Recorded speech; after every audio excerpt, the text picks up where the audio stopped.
ఇది మీకు గుర్తుండే ఉంటుంది. ధర్మపురి అరవింద్ గత ఎన్నికల్లో ఇచ్చిన అఫిడవిట్.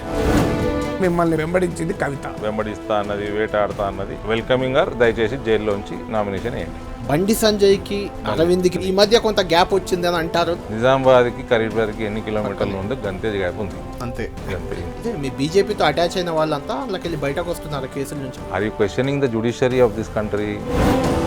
నేను ఇవాళ బాగా హ్యాపీగా ఉన్నా. నాగేశ్వరరావు గారు కూడా ఒప్పుకుంటున్నారు. జగిత్యాల నుంచి కొంతమంది అరవింద్ గారితో ప్రశ్నించడానికి మనకు సిద్ధంగా ఉన్నారు. ఎందుకండి ఎన్నిసార్లు ఉంటారంటే జీవన్ రెడ్డి గారు కమిటీలో? ఇప్పుడు కాంగ్రెస్ పార్టీ 6 గ్యారెంటీలు అమలు కావంటారా? ఎక్కడ పోయినాయండి 6 గ్యారెంటీలు? సుష్మా స్వరాజ్ గారు పాలమూరు రంగారెడ్డి ఎత్తిపోతల పథకాన్ని జాతీయోదయ ఇస్తారు.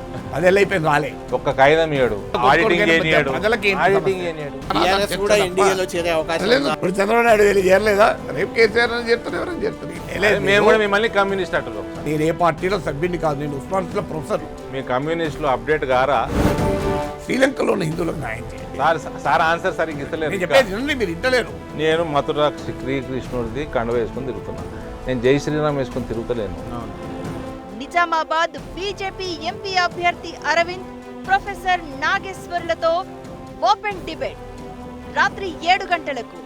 Watch on 10 TV, the unbiased news channel.